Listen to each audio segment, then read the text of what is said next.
So basically, the one thing that I think that people ask that is really hard to explain, even though I know like the Seattle Transit blog did it again recently and so forth, is how did we wind up in this mess? It certainly didn't happen overnight. But what's your answer? Because I'm sure everybody asks you that at least once a day.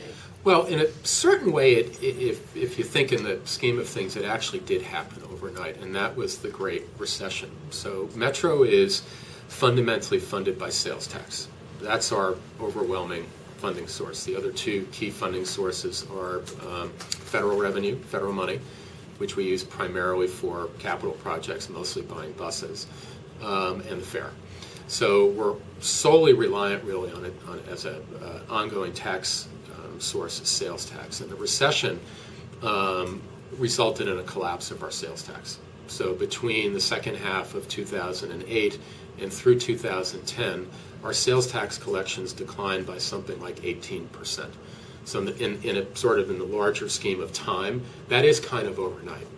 Now, we saw it happening. I saw in August of 2008, when the stock market started to waver and the Lehman Brothers collapse, we could see something happening. And I put a hiring freeze on right away. I acted before the county even acted on things. So in 2009, we started reducing our budget right away. We cut our capital program, we eliminated positions. So we've been struggling with the primary objective since the fall of 2008, when the recession started, to keep service on the road. 3 successive county executives, that's been their objective. Keep service on the road for as long as we can, see how much we can weather the storm.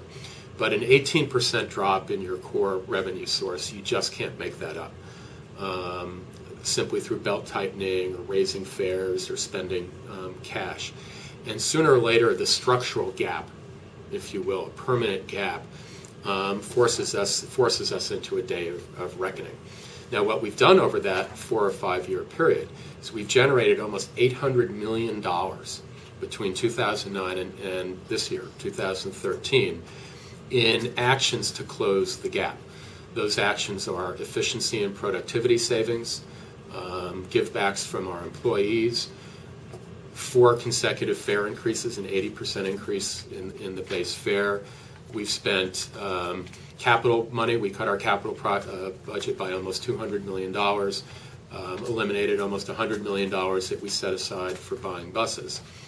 And the state legislature 2 sessions ago gave King County, and only King County, a special but time-limited tool called the congestion reduction charge. So the council, by a supermajority vote in July of 2011, adopted the CRC, congestion reduction charge, it's a $20 fee on your cars, but it's only for 2 years. The legislature only allowed King County to levy it for 2 years. So King County residents, vehicle owners, will only pay it twice, and then it sunsets. It sunsets next summer of 2014, and that's generating about $25 or $26 million a year. Our structural gap right now that we have to try to solve to keep service, all of our service on the road, is about $75 million. So the CRC, in effect, is only financing about a third of that. Through next summer, the CRC plus residual reserve dollars that I mentioned earlier are we're deficit spending, in effect. That's what's keeping service on the road. But once the CRC expires, and the way we've managed our finances, those reserve capabilities, those cash amounts are exhausted. And by fall of 2014, we'd be compelled to start reducing service. Most of the people who work here, the vast majority of people who work for Metro, are in the business of providing bus service every single day. We're an organization of bus operators, of mechanics, of people who manage the power system, the trolley system here, the people who clean bus stops every day, the people who answer the telephone and provide trip planning to folks. They are direct frontline employees. That's the vast majority of our employees here. We're a transit agency.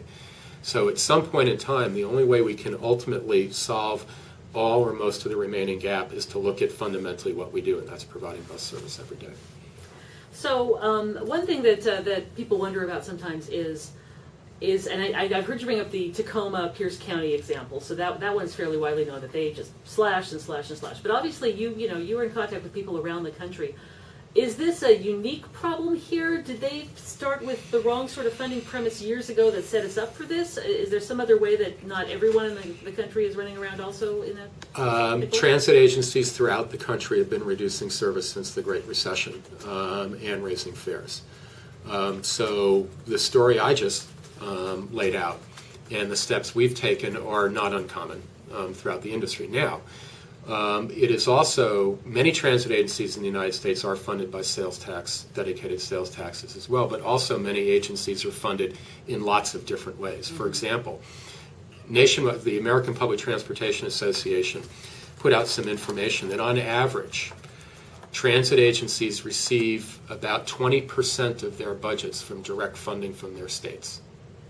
We receive in the state of Washington less than 2%. So there's a big difference right there. Dial back, 1999, voters in the state passed Initiative 695.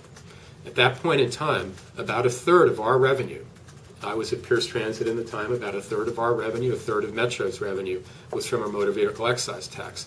We had a balanced portfolio of revenue, if you will. We had sales tax, we had the motor vehicle excise tax, we had federal funding, we had fares. The MVET was basically direct state money. It was then allocated on a formula basis to transit agencies. In 2000, that MVET revenue went away. And the state they provided a little bit of bridge funding and then increased the sales tax caps, authorized caps for transit agencies to preserve service. Metro took advantage of that in 2000, as did several other agencies, but left us solely reliant on sales tax, which is very, very volatile. Right after Metro increased that sales tax in 2001, we had the dot-com bust. And our revenues dropped. They dropped below zero, slightly below zero. In other words, it was negative growth in 1 year. And it was a major setback for Metro. At the time, before my time here, Metro had planned to add a lot of service. Well, the bottom fell out on us because it was just sales tax. And then the same thing happened with this Great Recession. So we need a more mixed revenue source. So those other transit agencies throughout the United States, the ones that were better able to weather the storm, had a mix of revenue sources. They were not solely reliant on a single funding source. But our neighbors throughout the region have all reduced service. TriMet in Portland has reduced service. Kitsap Transit across the water has reduced service. Of course, Community Transit and Pierce Transit have all reduced service. So we've done a good job, I honestly believe. Our political leadership here in the county, our executive branch, our legislative branch, the council, and I think the organization and labor have done a good job of really being focused on keeping service on the road for as long as we can and keeping the product in a place that is still attractive to our ridership. And last 2 years, ridership's growing again. You know, as the economy's begun slowly to pick up, jobs come back, people are coming back. Our ridership dropped in 2009 and 10, largely at the same rate as job loss. A little bit less, as a matter of fact. We retain a little bit more ridership than the overall job loss. Now ridership's coming back, pretty much tracking job growth. We had our second highest ridership last year. We'll be very close to our record ridership, no doubt, this year. So we've remained focused on keeping the product out there and keeping a good quality product for as long as we can. We've got to solve this structural gap, though, one way or the other. Now, what they're talking about in the legislature now, as I understand it, is kind of a package that almost is like just just keep us going type of thing, as opposed to solving that structural underpinning. Have there been have you also been lobbying for somehow, some way, getting back to a more diversified revenue portfolio somehow? Well, we're absolutely talking very actively in the legislature. The most important bill before the legislature, before the regular session ended, was a bill, House Bill 1954, that Representative Cliburn's committee did pass out. And it's a multimodal bill. It would increase the gas tax by 10 cents over a 5-year period. That's the fundamental revenue source. And it would fund state highway operations and maintenance. It would fund a large handful of very large projects throughout the state, including here in the Puget Sound region. It has a little bit of direct money for transit, very little bit. It's nice to have. It doesn't really come close to solving the problem. But it does provide for a local option, motor vehicle excise tax, for King County by voter approval. So if Representative Clyburn's bill actually made it out of the House and the Senate adopted that bill in the special session and it was signed into law, it would then give the King County Council the option of putting that measure up to 1.5% MVET on the ballot for voters. Metro would get 60% of that motor vehicle excise tax. The other 40% would go to backstop an enormous loss in funding from the county roads, the unincorporated roads. We're facing in this county abandoning maintenance of many roads in rural areas and bridges. Here, one of the wealthiest counties in the United States, and we're actually contemplating abandoning rural roads and bridges is kind of mind-boggling. And some of the money would go to cities throughout the county to bolster their public works budgets. The 60% that Metro would receive, we estimate would generate around $86 million or so in the first year. So that would make for sustainable funding for current service and would allow growth. Now, growth is very important. When I say sustainable, the first thing is just keep the service that you have, or at least the level of the system going. But as we saw in the service change in September, what we're going to end up doing if we only do that is rob Peter to pay Paul. We're always going to be, as demands on certain corridors increase, which they will. We have overcrowded corridors now. Your readers at West Seattle Blog are very well aware of that. The only way to solve that overcrowding is to take resources from other routes that people use, and either reducing the span of service, ending it later in the evening or less frequent, or changing the route structure to make it more efficient in order to feed the heavy use routes. You're just robbing Peter to pay Paul. You're not really solving a problem.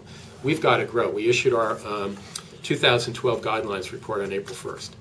And in that guidelines report, it showed today, based on our own county council adopted guidelines, we should be adding around 10% to the system right now to meet existing and latent demand on underserved corridors or corridors that are either overcrowded or have reliability problems.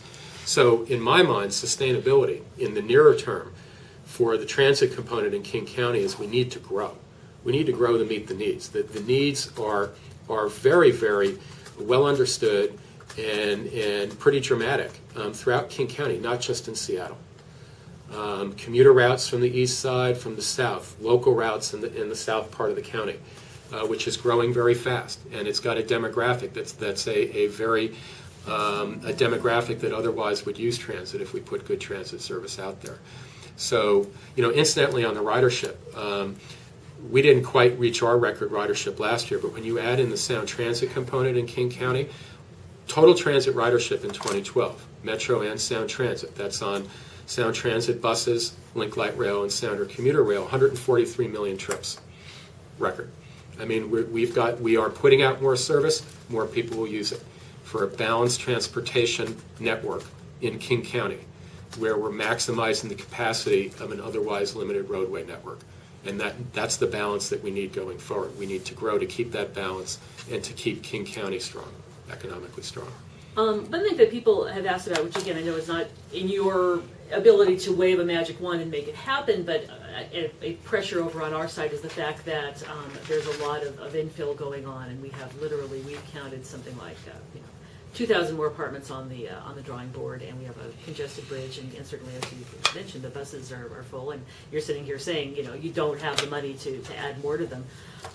Has it ever been discussed, or is it kind of a fallacy, a myth that people might be thinking about, the concept of developer impact fees or some other way to raise some additional money, or does anybody do anything like that? People talk about that often, but that's a very, very difficult conversation politically and economically. So there are laws and regulations on the books where permit authorities in different cities can do certain things to mitigate the impacts of major developments. Can they force a developer to pay for transit service? I don't believe so at this point in time. That would be very challenging. But there are other things they can do to mitigate. But I think that gets at the core of what we're facing here in King County. As King County continues to develop, in Seattle, that might mean densifying. Outside of Seattle is other commercial and residential developments. It puts pressure on the road network, puts pressure on utilities, right? And to the extent to which they're asked to mitigate some impacts on the road network or some impacts on the utilities, they ought to figure out ways as well to impact broader on the transportation network, not just the immediate area of that particular development. So I think there's reason that we should be thinking about things like that. But that's a very complicated conversation between the development community and government. Yeah. I have two more retrospective questions before I ask you about, I want to one of the strengths of our system, and it's not an impact fee, but it does speak to the strength of the metro system, and really the transit system in the Puget Sound region, not just metro, is the significant majority of the prepaid fare media, or ORCA cards, are paid for by employers as an employee benefit in different ways. Some employers pay the full freight, some employers pay 50%. There are various different ways, but the point is, so many employees in this county and throughout Puget Sound get a transit pass from their employer. So while that's not an impact fee per se, they do have skin in the game. They do want to, they do it for a variety of reasons, certainly. Whether it's a company like Microsoft, well, they're competing for the best and the brightest with Google. For example, down in the Bay Area, Google has its own big bus system. Microsoft has its bus service. So they want to provide a really good quality of life for their highly competitive asset, which is their people. And that's why that's one reason they give passes. They also don't want to build a lot of parking. So if you think about it, it is in a certain sense of mitigation. The extent to which employers throughout our county are getting transit passes in the hands of all their employees does help promote the use of transit, which is why we have such a very good market share during peak periods. In downtown Seattle, 43% of commuters use transit every day. Just imagine Seattle without that transit asset, and whether or not Seattle would be thriving downtown commercial and business hub. It wouldn't be. Do you have stats on how many employers purchase passes like that? Yeah, we've got close to 1,600 business accounts throughout the Puget Sound region. And those are the 1,600 businesses, obviously. 1,600 businesses. Well, not just businesses, mostly businesses, but for example, University of Washington UPass is included. So the different educational institutions. So it's primarily profit-making businesses, but it's also educational institutions and governments as well. So anyone who employs people, and that's 1,600 business accounts. So it's quite significant, and it's a great partnership. It's something we've built, I think, very, very smartly over the many years, and has provided a very, very strong consensus around having a multimodal transportation network that manages the overall capacity of the system. That's what I preach. It's not, transit's not for everybody. Driving's not for everybody either. So we've got to find a way to maximize the limited space on the roads, and we take a lot of cars off the road every day. One retrospective question, again, because this comes up, and even it's funny because readers sometimes are correcting each other, but this matter of the audit, the most recent audit, and whether that really did get to every little thing that you possibly could before you start hitting your frontline people. Could you explain a little bit about what that audit was and what it did? So the King County Council sponsored an audit, independent performance audit, in 2009. The audit took better part of the year to complete. The auditors generated, I think, about 35 recommendations and then some sub-recommendations within those recommendations, and looked at quite a large array of elements of the organization. They looked very intensively at the way that we schedule bus service and the way that we hire drivers. They looked at the way we use cash reserves. They looked at our vehicle maintenance practices. They looked at our access paratransit system. They looked at our fare program. So we're a big, complex organization, so they didn't look at everything, but they looked at a lot. We've now implemented almost all of the recommendations. The council auditor, the county auditor, issued an interim report a few months ago. It's a very positive interim report that showed that we had implemented most of the recommendations, and we're generating savings of well over $20 million a year as a direct result of the performance audit, plus using almost $100 million in revenues from our revenue fleet replacement funds. That's one of the one-time cash solutions. We are a large, complex organization, and it's an organization primarily made up of people, primarily in the business of driving and maintaining buses. So there's only so far you can go to find the belt-tightening efficiencies. To the extent that we can continue on a curve of continuous improvement to find efficiencies here, efficiencies there. You know, we're doing something looking at inventory, parts inventory right now, for example. We spend a lot of money on buying parts every year. To the extent to which we can get, 1 or 2% productivity improvement or efficiency improvement on the use of parts, we do that. Those are important things to do. Each and every little thing helps to offset other cost increases or otherwise save some money. We continue to do that. We try to be a continuously learning organization, and that's generated, $148 million in ongoing actions to close the gap.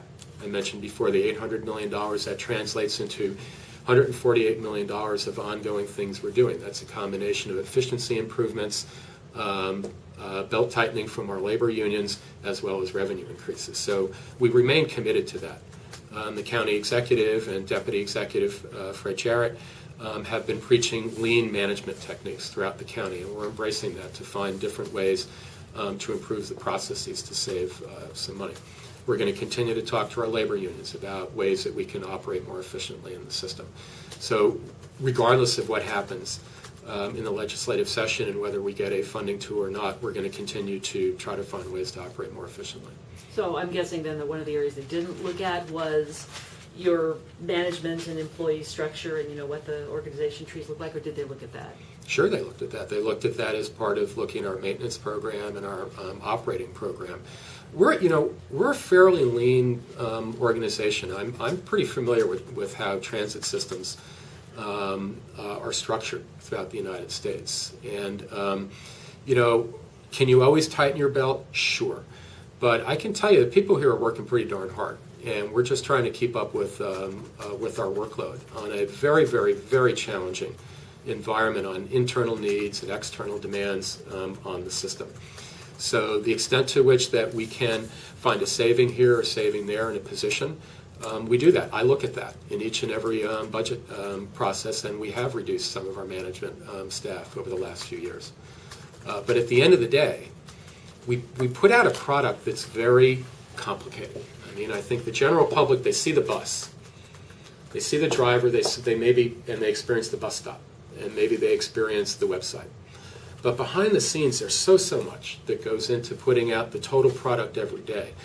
The vast majority of our customers are choice riders. They don't have to take the bus. Therefore, we have to put out a product that competes with their alternative and that's attractive enough to generate that kind of ridership so that we can have a very well-balanced transportation network. If all we concentrated on, just get the bus out every day, and we don't care about anything else. Make sure the bus is safe, the equipment's safe, and get the bus out. Sure, we could reduce cleaning at bus stops. We could reduce training for operators, other than safety training, let's say. We could reduce some of the preventive maintenance or the interior cleaning or exterior cleaning of buses.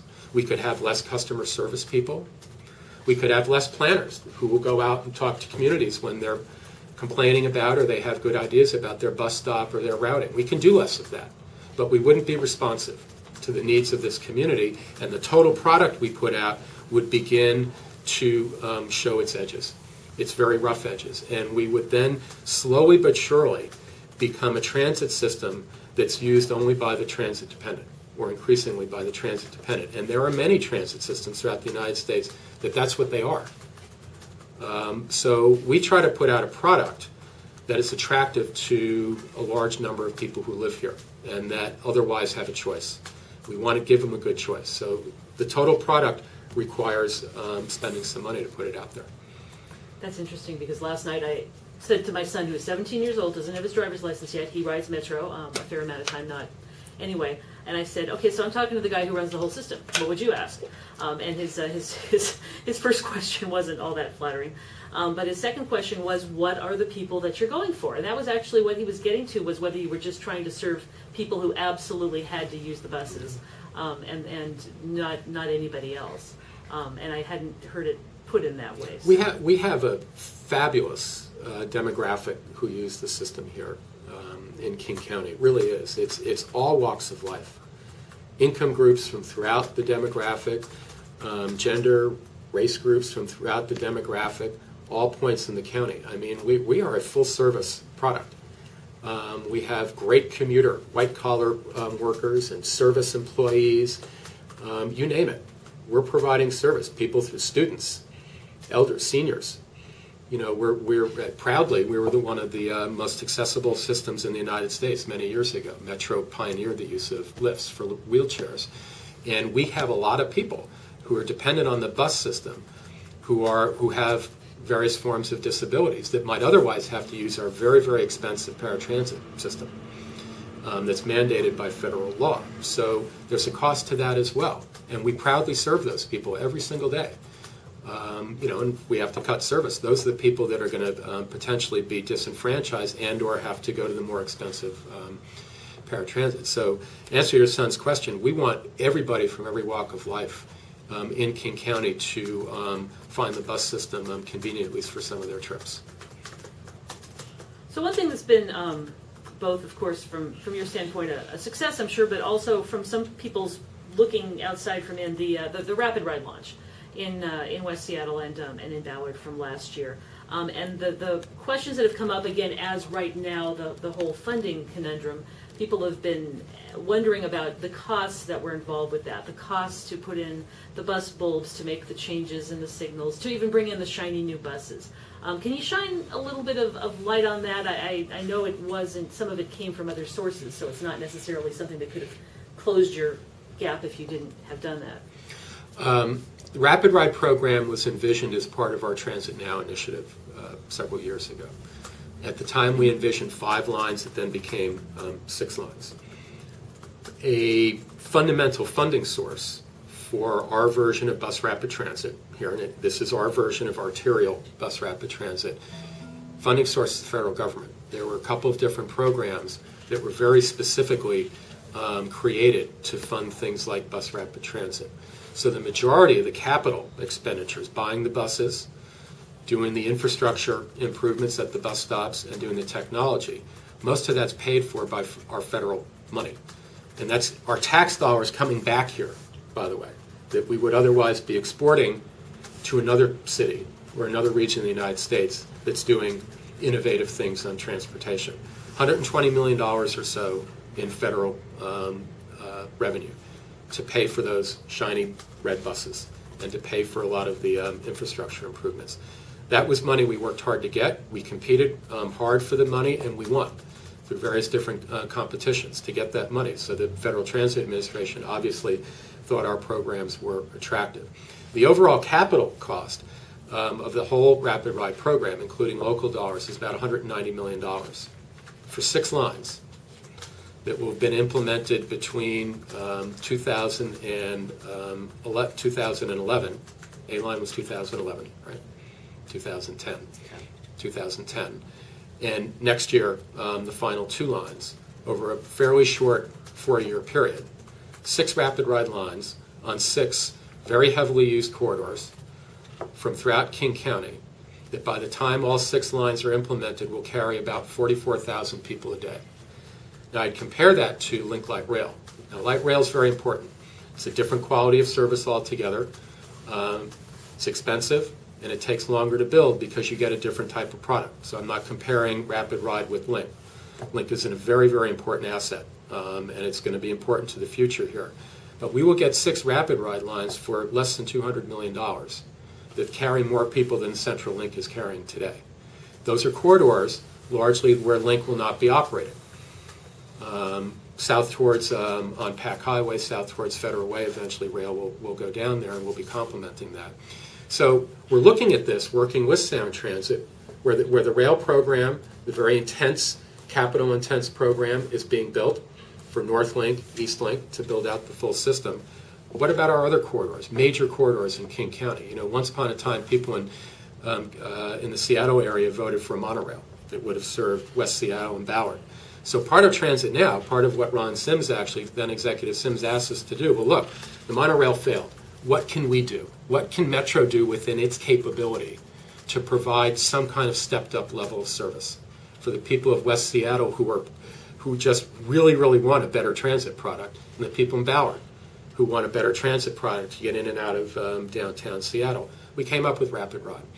Rapid Ride ridership growth has been really, really good on all 4 lines so far. I'll put my glasses on because I have the stats in front of me. And the A line, since its launch 2.5 years ago, almost a 50% increase in ridership.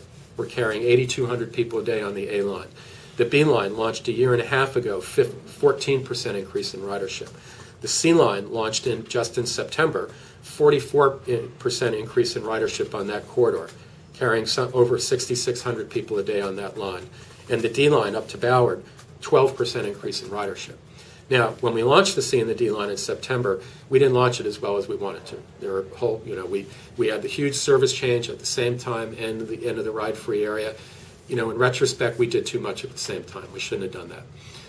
It is what it is, and some of the technology features were not fully in place. Slowly but surely, we've improved the service. I think, as you're well aware, in the first couple of weeks in October, we made a lot of improvements to the C line, and a lot of people are using the C line. It is, even if we have to reduce our system by 17% starting next year if we don't get the funding, these remain among the most important transportation corridors in the region, and we're going to still have to pay attention to that. If Metro has to downsize by up to 17%, it doesn't mean the transportation challenges in the county go away.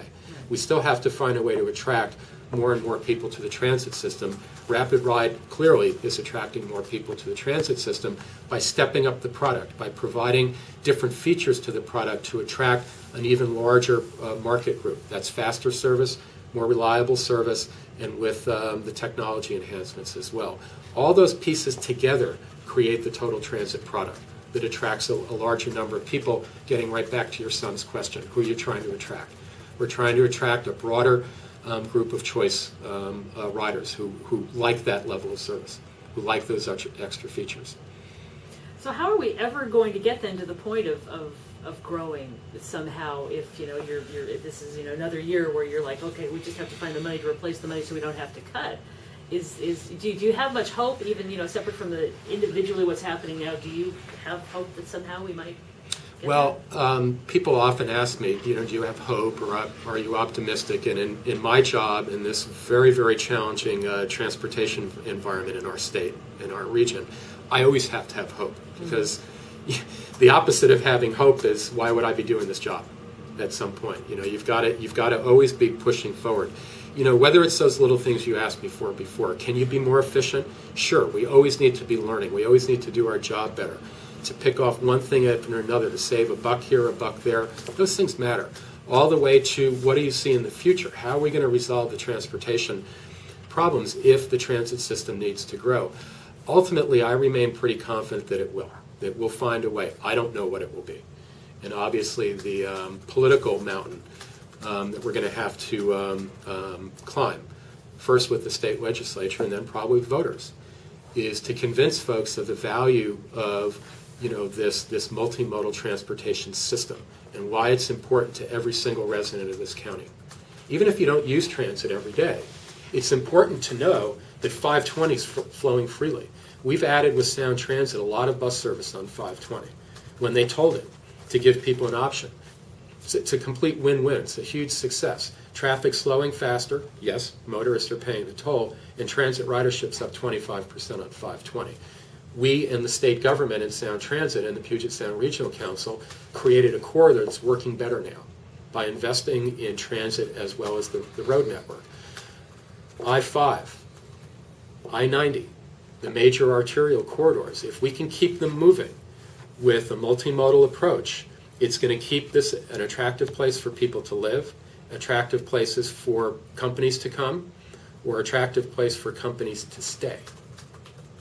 Because if companies have a choice of a more attractive region for whatever different reason to relocate its place of business, well, do we want to see those jobs go away?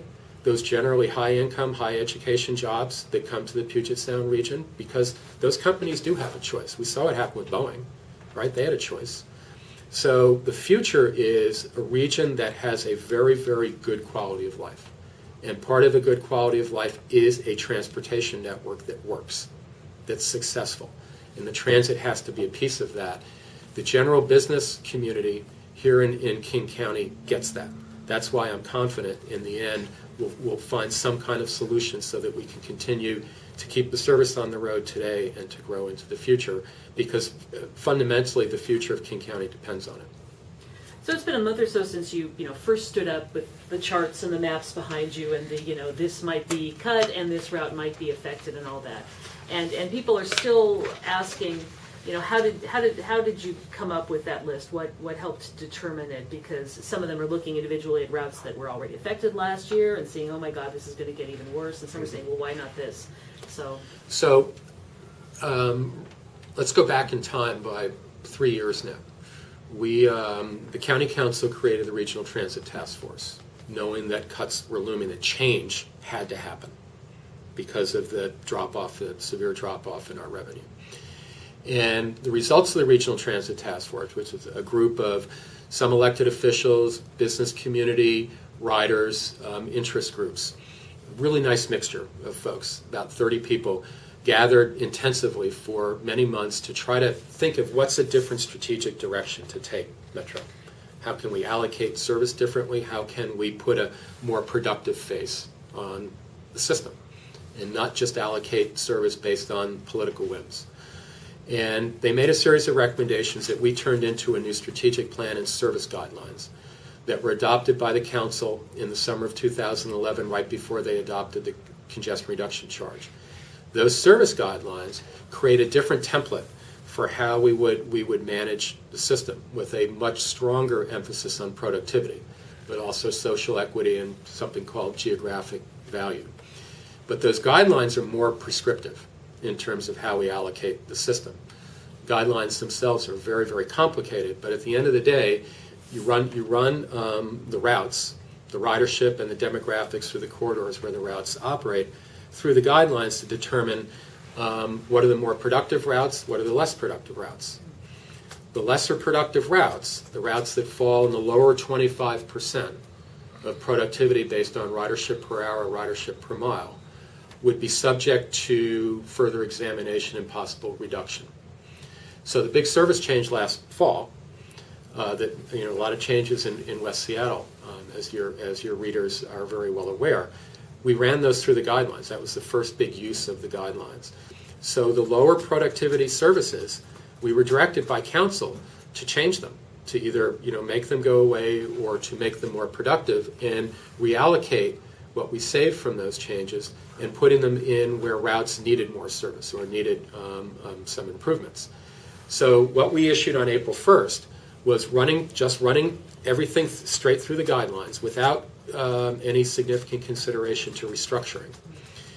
What would 600,000 hours of reductions look like? So the first thing you look at is that bottom 25%. Whack, whack, whack. You can't take the entire 25%, however, because about half of the lower quarter of the system in terms of productivity are the only remaining routes that connect centers and communities. And one of the aspects of the guidelines is we would not fully disenfranchise any particular community. So only about half or so of the 600,000 hours can come from that bottom 25%, because otherwise we disenfranchise. The other half have to go up into routes that are much better used. So people will see routes on those lists and they'll scratch their head. why would they cut that route? That route's really well used. We've got to find the money someplace. We have to find the hours someplace. So it's run through very objective and we believe pretty transparent information, although it's complicated stuff, to generate an illustration of what 600,000 hours would look like. If we do not get a revenue tool from the legislature in this session, we're going to have to then, our planners are going to go using the guidelines and trying to be as creative as they can within the guidelines to look at other restructuring and other ways to minimize as best we can the impact of an up to 17% cut, which is what 600,000 hours is. And then we'll take that out to the public in the fall for first review.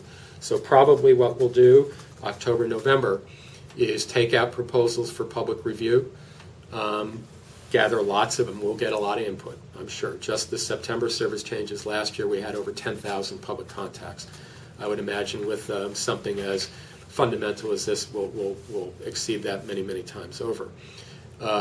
We'll go back. We'll consider all the feedback we got. We'll no doubt modify the proposal somewhat, take them back out to the public again at the beginning of the year, next year, for one additional review, and then transmit it to the council. So hopefully we'll find ways to minimize the impact in some areas, but removing that much service is going to be devastating because there are people some people will lose service.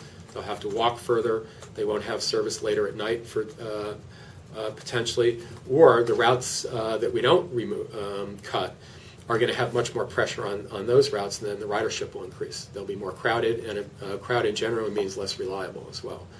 So we have to put all that into the pot to try to figure out how do you manage a system with as high quality of product as possible, but with diminished capability to serve all the people in the county. I know that you've put connector-type buses or smaller buses on some of the routes recently. Is that a possible option for any more routes? Places like Arbor Heights, which is already kind of on low things. People do ask that a lot. So we just, one of the aspects of the new strategic plan that I referenced a couple minutes ago is council asked us to look at developing alternative service delivery products. And we have a proposal before council right now. The first area we looked at is actually on the east side, the northeast side of the county, in North Bend, Snoqualmie, Duval area. And we've come up with really some very neat ideas that did take months and months, though, to work through the community. We didn't just go heavy-handed and say, we're going to make this change. Take it or leave it. It's not how we operate. We go out and we developed these proposals with the local communities to meet their vision of the future, but also trying to find, why should Metro be running a big bus that's largely empty between North Bend and Snoqualmie and Duval, every day? Is there a different way to do it? And we came up with different ways to do these things that's going to fundamentally, we can reduce the cost of the service, reinvest those dollars to actually improve the service. We have a nice partnership with the Snoqualmie tribe, actually, to help as well. We actually should have better service out there that's less expensive. So yes, we want to look at ways to do that, and we'll continue to look at ways to do that. There's also the van pool program, and some of the reductions we made in September. We were able to attract a lot more people who otherwise lost service and said, well, maybe the van pool might work for you. They're at 133. Was a good example of that. It was a good express route that took folks to the University of Washington, and we created, I think, 3 or 4 van pools at a much lower price. And that, for some people, got them to the U even faster than the bus did. For others, it was not as convenient. So yes, those are some of the things that we will try to incorporate into the system. But that requires a lot of community involvement. You have to. So whether it's Arbor Heights or this or that community, we need to talk to folks. And in the context of a crisis requiring a 17% reduction in service, there's only so much bandwidth to engage the communities in really creative solutions. So we're going to do our best to try to do some of that. So we have this brand new community council, Westwood, Roxhill, Arbor Heights. They've just formed. Last night they had their 4th meeting.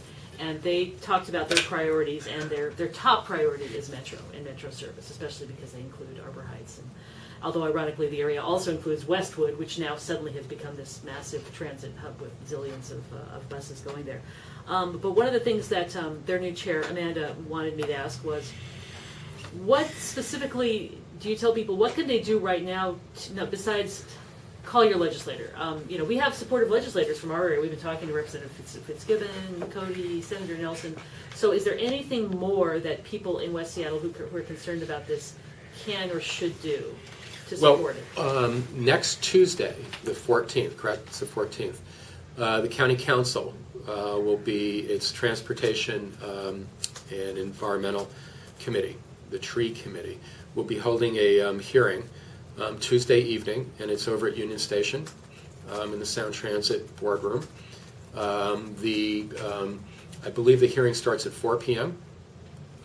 And we would encourage folks to show up and let the County Council know what they're thinking about the transit system and Metro, the value of the transit system, how important it is for their community. At the end of the day, just contacting your state legislator, that is important. They need to continue to do that. But I think what legislators need to see is that the grassroots also are speaking about transit and the value. They need to put a human face to the implications. Most of the people in Olympia represent districts that have smaller transit systems and far, far less demand. The Puget Sound region, in that regard, is unique in the state in the intensity of transit service. So many of the people that otherwise will have to vote for a transportation measure and or at least a local option in King County, they don't necessarily fully understand how deeply ingrained into the fabric of our community our transit system is, whether it's fixed route buses, whether it's paratransit, whether it's the van pool program, all the things that we do.